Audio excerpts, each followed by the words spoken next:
আজিজুল বিশ্বাস, হিন্দু রাষ্ট্র হলে ক্ষতিটা কি দাদা?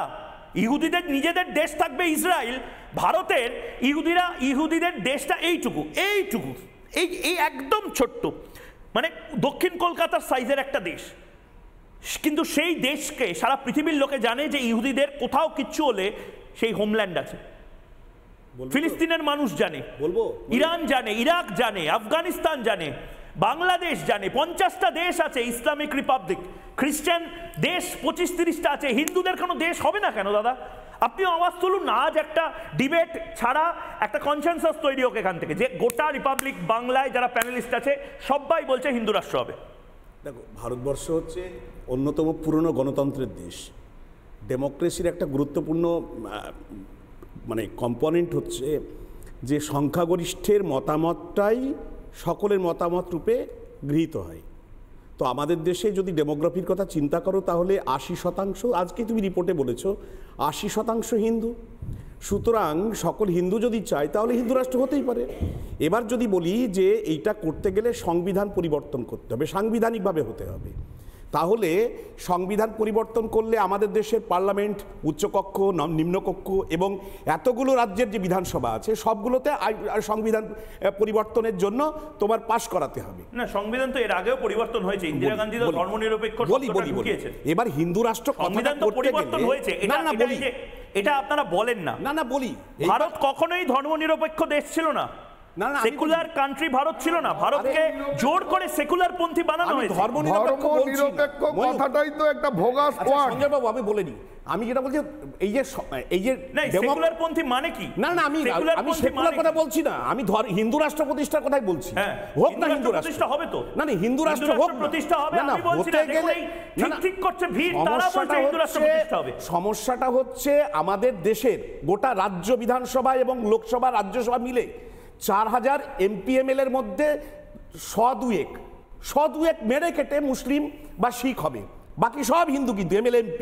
তাহলে এত MLMP থাকা সত্ত্বেও এতগুলো রাজ্য এবং পার্লামেন্টের 2 কক্ষে আমরা আইন করে হিন্দু রাষ্ট্র করতে পারছি না। ঠিক খুব কেন পারছি না আমরা? খুব বড় পয়েন্ট, কেন পারছি না? লজ্জা হওয়া উচিত সেই সমস্ত হিন্দুত্বের জন্য যারা গলা ফাটান তাদের। এই আজিজুল বিশ্বাস যে কথাটা বললেন,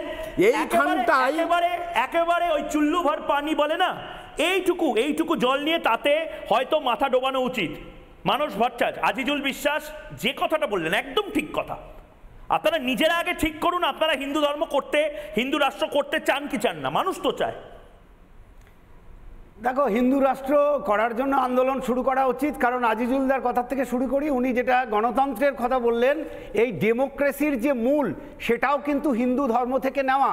কারণ ডেমোক্রেসির মূলে আমরা জানি পঞ্চায়েত ছিল 5 জনকে নিয়ে গঠিত। কোন 5 জন?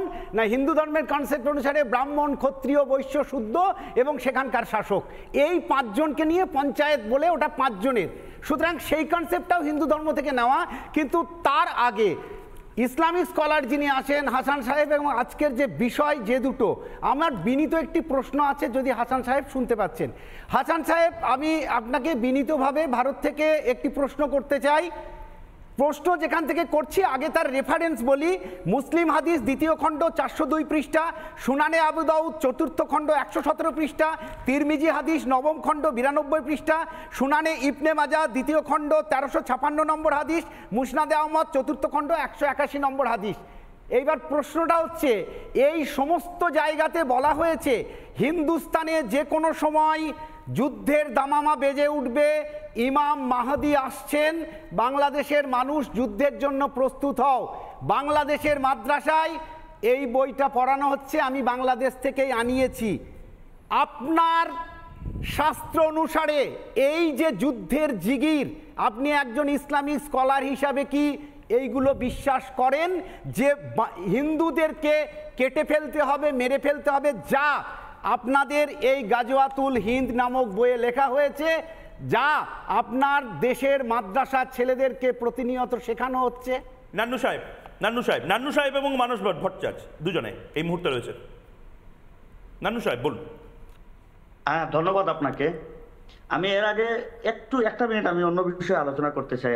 আমাদের এখানে যারা আলোচকবৃন্দ আছেন, সম্মানিত আলোচকগণ, ওনাদের আলোচনাটা আমি শুনছি, অনেক ভালো লাগছে। যেমন মনে করেন আপনাদের ভারতে যেভাবে 80% হিন্দু থাকা সত্ত্বেও একটা হিন্দু রাষ্ট্র করা যাচ্ছে না, এখানে ডেমোক্রেসি বা সেকুলার বিষয়টা ডেমোক্রেসির কারণে, কারণ 80% হিন্দু জনগণ থাকা সত্ত্বেও হিন্দু রাষ্ট্র প্রতিষ্ঠিত হচ্ছে না। এখানে বোঝা যাচ্ছে যে হিন্দুদের মধ্যেই এখানে দ্বিমত আছে, হিন্দু ধর্মাবলম্বী যারা তাদের মধ্যে দ্বিমত নেই। এটা আপনার আপনি হিন্দু ধর্মটা বোঝেন না। আমাদের দেশেও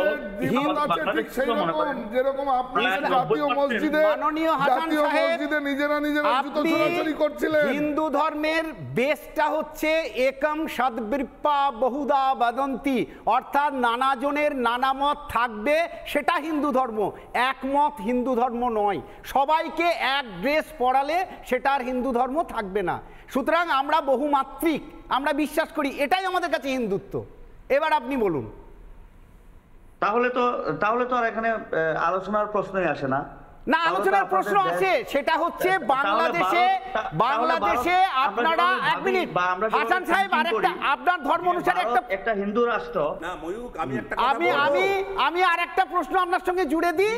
আপনার ধর্ম অনুসারে বাংলাদেশে একের পর এক মাজার ভাঙা হচ্ছে। বাংলাদেশ নিয়ে আলোচনা হবে, বাংলাদেশ নিয়ে মাজার ভাঙা হচ্ছে, কিন্তু এখানে ভারতবর্ষে মাজার নিরাপদ, কোনো মাজারের গায়ে হাত দেওয়া হয়নি। ঠিক আছে, এটাই হিন্দু ধর্ম। আমি একটা জিনিস আমি নান্নু সাহেবকে একটা জিনিস জিজ্ঞেস করতে চাই, যে বাংলাদেশে এই মুহূর্তে হিন্দুদের যা অবস্থা, আপনি ভারতে, সত্যিই তো ভারতের যারা সাধারণ রাজনীতির সাথে যুক্ত মানুষজন আছেন, আমি যে কোনো দলে সনাতনী তারা যদি হন, তারা দেখুন, সত্যিই তো আমাদের চারপাশে নির্দিষ্টভাবে নিজেরা নিজেদেরটা বুঝে নিচ্ছে। ভুটান, তারা বলছে আমরা বৌদ্ধ ধর্ম গ্রহণ করে বৌদ্ধ ধর্মের দেশ করব। বাংলাদেশ বলছে আমরা ইসলামিক রিপাবলিক অফ বাংলাদেশ হব। Pakistan Islamic Republic. কিছুদিন আগে আমরা দেখেছি যে খ্রিস্টান দেশ কতগুলো রয়েছে।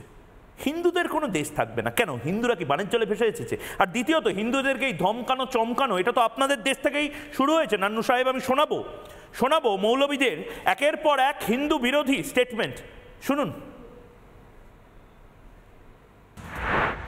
হিন্দুত্ববাদী ইসকনের দালালেরা, শুনে রাখ, তোরা যদি আমাদের এক আলিফকে ফেলে দিস, আমরা তোদের 10টাকে কচুকাটা না করে শাহাদাতের পেয়ালা পান করবো না ইনশাআল্লাহ। মনে রাখতে হবে, শাহজালালের চেতনা ছিল এই জমিন থেকে গৌর গোবিন্দকে উদ্ধার করা। 2040 সালের পরে বাংলাদেশে ইসলাম ছাড়া আর কিছু থাকবে না ইনশাআল্লাহ। কেউ যদি 2040 সালের পরে বাংলাদেশে প্রধানমন্ত্রী হতে চান, বুখারী শরীফ পড়াবার যোগ্যতা না থাকলে প্রধানমন্ত্রী বানানো হবে না। আমরা কিন্তু অনেকে আবার গাজওয়া হিন্দের ব্যাপারে অনেক ধরনের কথা বলে। হিন্দুস্তান বলতে শুধু ভারত উপমহাদেশকে এখন বোঝায় না। ভারত, হিন্দুস্তান বলতে এই বাংলাদেশকেও বোঝায়, হিন্দুস্তান বলতে শ্রীলঙ্কাকেও বোঝায়, হিন্দুস্তান বলতে মিয়ানমারকেও বোঝায়, হিন্দুস্তান বলতে নেপালকেও বোঝায়। যেই সন্ত্রাসী জঙ্গিবাদী সংগঠন হিন্দুত্ববাদকে বাংলাদেশের মুসলমানদের উপর চাপিয়ে দেওয়ার চেষ্টা করে, ইসকনের জায়গা বাংলাদেশে হবে। নানা ধরনের কন্টেন্ট দেখার জন্য লাইক করুন, শেয়ার করুন আমাদের ফেসবুক পেজ, সাবস্ক্রাইব করুন আমাদের ইউটিউব চ্যানেল। পাশাপাশি অন্যান্য ব্রেকিং নিউজের জন্য অবশ্যই চোখ রাখুন রিপাবলিক বাংলায়।